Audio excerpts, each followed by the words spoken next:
a hablar sobre el control superior que hay sobre el sistema nervioso autónomo. Tenemos que se regula por una jerarquía, empezando por la corteza cerebral, que influye de una forma indirecta, ya que las emociones van a activar los centros subcorticales, ya sea, es decir, la vía límbica, y esto va a explicar los fenómenos que sería como la taquicardia por ansiedad. Tenemos como segundo punto el sistema límbico, que va a conectar las respuestas emocionales con las autonómicas. Tenemos que cumple un papel importante en el estrés, el miedo y en la conducta sexual. Tenemos después el hipotálamo, que sería el centro principal. Este se va a encargar de controlar la temperatura corporal, la sed y el balance electrolítico, la respuesta cardiovascular, la actividad digestiva y la respuesta sexual. Este va a controlar el simpático y el parasimpático. Tenemos el tronco encefálico, la protuberancia y el bulbo, están los centros cardiovasculares, el control respiratorio y los reflejos autónomos como la tos, el estornudo y el vómito. El mesencéfalo se va a encargar del control pupilar. Respecto a la médula espinal, tenemos que aquí se van a dar los reflejos simpáticos y parasimpáticos locales. Tenemos centros simpáticos toracolumbares de T1 a L2 y tenemos los centros parasimpáticos sacros de S2 a S4. Bien. El sistema nervioso entérico tiene dos plexos que se van a extender a lo largo y alrededor del tubo digestivo, desde el esófago hasta el conducto anal, y estos van a ser primero el plexo submucoso de Meissner, que se va a encontrar entre la capa submucosa y la capa muscular circular, y va a ayudar a controlar la secreción de las glándulas mucosas. Y el plexo entérico de Auerbach, que se va a encontrar entre la capa muscular circular y la capa muscular longitudinal, y va a ayudar a controlar el músculo liso del tracto digestivo. Aquí en el sistema nervioso entérico tenemos disponible ahora las dos primeras van a ser las bipolares y las semipolares. Estas van a ser sensitivas y van a ayudar a la actividad refleja local. También estas van a enviar axones a los plexos celíacos y mesentéricos. También tenemos fibras parasimpáticas preganglionares y postganglionares, las cuales van a inervar el músculo liso y las glándulas y van a ayudar a su secreción y el control de estos. También tenemos neuronas internunciales que van a ayudar a integrar la información sensorial y motora del tracto digestivo, y tenemos experiencias simpáticas y parasimpáticas que van a ayudar a modular el tono y también la actividad de la pared del tracto digestivo.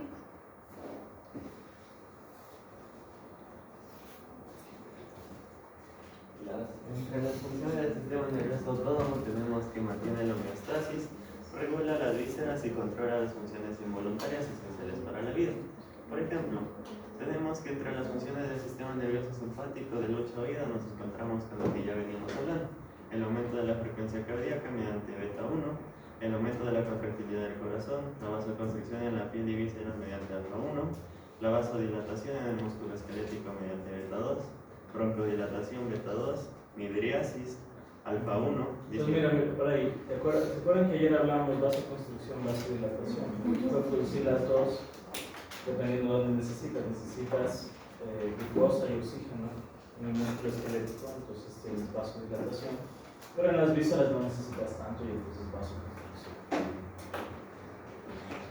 Incrementa la glucosa en el caso de la gluconeogénesis, la glucogenólisis, la lipólisis mediante beta 3, la secreción de adrenalina y noradrenalina por la médula suprarrenal, el aumento de la sudoración en el simpático colinérgico y la retención urinaria, la cual relaja el retrosuelo y contrae el esfínter. Sí, midriasis dice alfa 1, ¿no es cierto?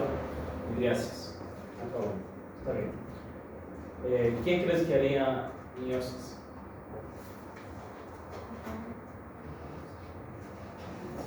Midriasis del sistema simpático a través de noradrenalina, a través de alfa 1. Perfecto. Ya. ¿Quién haría meiosis? ¿Te parece mal? ¿A través de qué receptores? Puedes darme 3 candidatos. Alfa, ¿tienes poder? No. Beta. Acuérdate los receptores de parasimpático. Primero, parasimpático, ¿en qué piensas? ¿Noradrenalina o acetilcolina? Acetilcolina. Ok, entonces acetilcolina, ¿qué receptores tiene? Muscarina. Entonces, en los órganos sexuales tenemos los carímenos. ¿Cuáles podrían ser?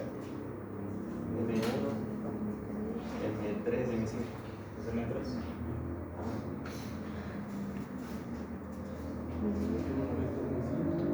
Es que son excitatorios. Los 2 y 4 son inhibitorios, entonces estás. Ahí está. Sí, está bien. Ya. Ahora sí, con las funciones del parasimpático, que es el encargado de reposo y digestión. Nos encontramos con la disminución de la frecuencia cardíaca mediante M2, la broncoconstricción mediante M3, la miosis mediante M3, el aumento de la motilidad gastrointestinal, el aumento de las secreciones glandulares, tanto la salival, lagrimal, gástrica y bronquial, estimular la secreción pancreática, la contracción del reflujo de emisión y estimular la erección mediante el óxido nítrico. Y entre las funciones del sistema nervioso entérico nos encontramos que controla el peristaltismo, regula la secreción y absorción, ajusta el flujo sanguíneo intestinal y puede funcionar sin el sistema nervioso central, pero modulado por él. Y entre las funciones integradoras del sistema nervioso autónomo nos encontramos con el mantenimiento de la presión arterial estable, el regular la temperatura corporal, el ajustar la ventilación según la demanda, homeostasis de líquidos y electrolitos, la coordinación del comportamiento sexual, micción, defecación y también la respuesta al estrés. Entonces ahora, para resumir las diferencias principales entre el simpático y el parasimpático, primero es la función que el simpático prepara el cuerpo para gastar energía para una emergencia, mientras que el parasimpático es todo lo contrario, que ayuda a conservar y almacenar la energía. En el origen de las diferencias tenemos que el simpático es tóraco lumbar de T1 a L2, mientras que el parasimpático se origina en los nervios craneales 3, 7, 9 y 10 y en la parte sacra. También tenemos que las fibras preganglionares de ambos van a ser medianizadas. Los ganglios en el simpático van a ser paravertebrales y prevertebrales, mientras que el parasimpático van a tener ganglios pequeños cercanos a los plexos. El neurotransmisor en el interior del ganglio en el parasimpático va a ser acetilcolina, como en el parasimpático también. Con respecto a las fibras postganglionares, las del simpático van a ser largas y no mielinizadas, mientras que el parasimpático van a ser cortas y no mielinizadas. Las acciones es que el simpático tiene una amplia variedad de acciones y en sus fibras postganglionares van a liberar noradrenalina y adrenalina. El parasimpático, en cambio, tiene una acción más delimitada y participa en pocas fibras postganglionares. Los neurotransmisores en las terminaciones postganglionares, en el caso del simpático, va a ser en la mayoría noradrenalina y en acetilcolina en otras muy pocas, como vimos que eran las glándulas faríngicas. Y el parasimpático va a tener acetilcolina en todas. Los inhibidores de la actividad autónoma van a ser en el simpático los simpaticomiméticos, como el fenilcetina y el isoproterenol. El parasimpático, en cambio, va a ser parasimpaticomiméticos, que van a ser como la pilocarpina y la metacolina. Y por último, el control superior en el simpático va a ser el hipotálamo, igual que en el parasimpático. Ya tenemos las inervaciones autónomas importantes. En el ojo, como ya sabemos, el simpático va a ser midriasis, va a ser la dilatación y también tiene la retracción palpebral. En el parasimpático sería la miosis, que es la contracción. También tiene la acomodación para una visión cercana y la secreción alemana. En el corazón, el simpático va a aumentar la frecuencia cardíaca, va a aumentar la contractilidad y la velocidad de conducción. Y el parasimpático, a través del vago, va a disminuir la frecuencia cardíaca y disminuir la conducción auriculoventricular. Ya en los pulmones, el simpático va a provocar broncodilatación y el parasimpático broncoconstricción y aumento de la secreción mucosa. El tracto gastrointestinal va a disminuir, el simpático va a disminuir la motilidad y la contracción en los esfínteres, y el parasimpático, igual mediante el vago, va a aumentar la motilidad, va a relajar los esfínteres y va a aumentar las secreciones. Los vasos sanguíneos del simpático, a través del receptor alfa 1, va a provocar vasoconstricción generalizada. También a través del beta 2 va a dar vasodilatación en el músculo esquelético. Y el parasimpático tiene una mínima acción directa hacia los vasos. En riñón y vísceras, el simpático va a disminuir el flujo renal y aumentar la renina. Y el parasimpático, igual a través del vago, tiene poco efecto directo. Las glándulas, el simpático va a provocar sudoración y secreción adrenérgica limitada. El parasimpático va a presentar secreciones abundantes y acuosas. Y por último llegamos a los reflejos que implican al sistema nervioso autónomo. Vamos a utilizar esta vía del receptor, aferente, el centro integrador, eferente y el órgano efector. Nos encontramos en primer lugar con los reflejos cardiovasculares. El 1 es el reflejo vagoreceptor, con receptores en el seno carotidio, en el arco aórtico, que detectan la presión arterial principalmente. En el aferente va a ser el noveno par craneal, el glosofaringio, y el décimo, que es el vago. El centro va a ser el núcleo de tracto solitario en el bulbo. El deferente va a ser el simpático y el parasimpático, y como respuesta tenemos el aumento de la presión arterial, en la que disminuye el simpático, aumenta el parasimpático, disminuye la frecuencia cardíaca y la vasodilatación, y en el caso de que disminuya la presión arterial, aumenta el simpático, disminuye el parasimpático y la frecuencia cardíaca aumenta conjuntamente con la vasoconstricción. Número 2 es el reflejo quimioreceptor. Estos se encontrarán en el cuerpo carotidio y en el aórtico. Estos van a detectar las concentraciones de oxígeno, dióxido de carbono y el pH. Aumentan el estímulo respiratorio y el tono simpático en hipoxia. En el caso de los reflejos gastrointestinales, nos encontramos primeramente con el reflejo entéricolocal, el cual se encarga de la coordinación del peristaltismo, la secreción del flujo sanguíneo intestinal.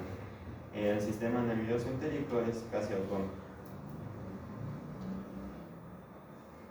En el caso de reflejos gastrointestinales número 2 es el vago vagal. En el estómago produce la distensión por aferencia del vago, el eferente por vagal produce la relajación del fundus y el aumento de la motilidad, y es importante en temas de la digestión. En el caso de reflejos urinarios nos encontramos con el reflejo de emisión del sacro, que se encuentra principalmente en S2 y S4. Produce la distensión vesical, el eferente tiene el centro sacro y produce una activación parasimpática. Aquello provocará la contracción del detrusor o la relajación del esfínter interno. En el caso de los reflejos oculares tenemos número 1, el reflejo fotomotor, el cual mediante la luz llega a la retina, posteriormente al nervio óptico, el mesencéfalo y el parasimpático, que mediante el par craneal número 3, oculomotor, producirá la contracción pupilar o miosis. 2, el reflejo de acomodación, el cual va a ser el ajuste del cristalino mediante la vía del parasimpático. En el caso de reflejos respiratorios, nos encontramos con el que mencionaba K. Brewer, el cual evitaba la sobredistensión pulmonar, controlaba el vuelvo continuo automático del ritmo respiratorio. Y en el caso de reflejos sexuales, tenemos que para la erección va a actuar de la misma manera el parasimpático en S2 y S4, y en la eyaculación el simpático que va de T12 a L12.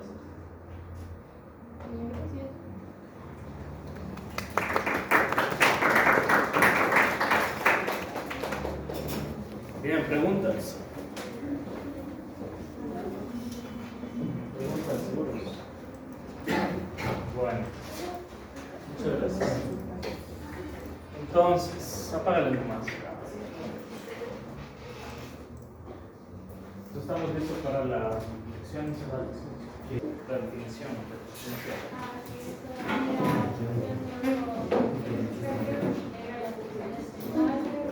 Función neurobiológica que integra No, neurofisiológica.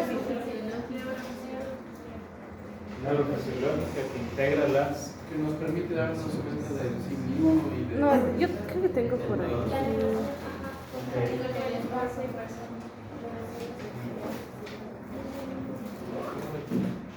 ¿Alguien más algo diferente que entendió con su? Se describe desde la Rusal y el Aguarde. ¿Qué? Se describe desde dos cosas, desde la Rusal y el Aguarde. Ok, the Rosa y el awareness. Avanzar. ¿Algo más? Tiene 3 ejes. ¿Cuáles son? Pensar, Tronco dinámico. mental Y corticado. ¿Ya? ¿Qué más? Es una función integradora. Ajá. ¿Qué va ¿Integra qué? la vigilia hasta la interpretación subjetiva? ¿Integra qué? Desde la vigilia hasta la interpretación subjetiva La de la vigilia realidad del sí mismo y y el entorno. La sensación subjetiva de La realidad del sí mismo y el entorno. la realidad de sí mismo y El entorno. ¿Ya? ¿Alguien más algo? O sea, la pregunta es cómo se introduce la conciencia. No se pregunte la parte. Son los expertos, ¿no? ¿Quién sabe? O sea, entienden cómo se produce.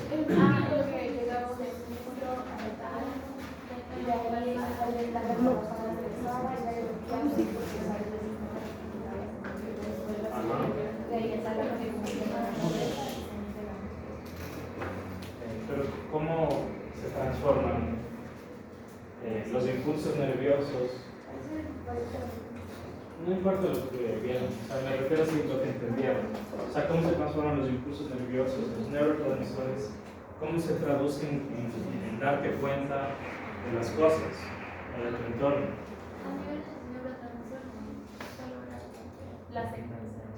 Como la secuencia de las conexiones. Porque de repente, o sea, vienen unas conexiones a la corteza y mágicamente ya me doy cuenta de las cosas. La respuesta es que no se sabe. No se sabe. Pues por eso les preguntaba si habían leído sobre propiedades emergentes. Bueno, si a alguien le interesa la psiquiatría o incluso la filosofía, piensen, propiedades emergentes significa cuando tienes algunas partes del mundo físico que se unen y forman algo, emergen, un sistema.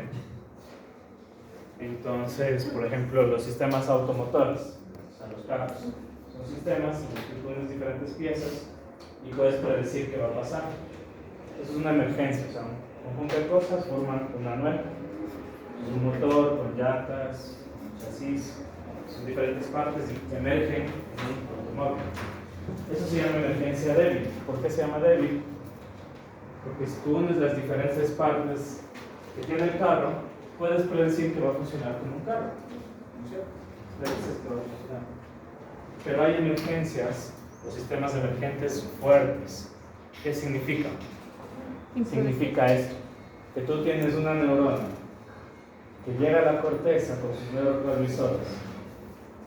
Y la pregunta es cómo carajos produce su conciencia. No se sabe. Entonces ahí tienes neurotransmisores, cuerpos celulares y hay conciencia. Entonces es una emergencia que no puedes predecir, o sea, no se explica por sus partes. Es una emergencia fuerte. Actualmente la mayoría de personas, sean filósofos científicos o neurocientíficos, acuerdan que la conciencia es una emergencia fuerte. O sea, no tiene explicación, no pueden todavía explicar, tal vez no se puede explicar cómo el conjunto de neuronas, como el conjunto de la despolarización con los neurotransmisores producen conciencia. Entonces, lo que les van a dar de conciencia de aquí en adelante en todas las materias que vean son teorías que pretenden explicar la conciencia. Y hay teorías emergentes y hay teorías no emergentes. La que ustedes acaban de decir suena como una emergente débil, o sea que se supone que el conjunto integrador neurofisiológico predice lo que va a formarse en la conciencia. Y la verdad es que eso es falso.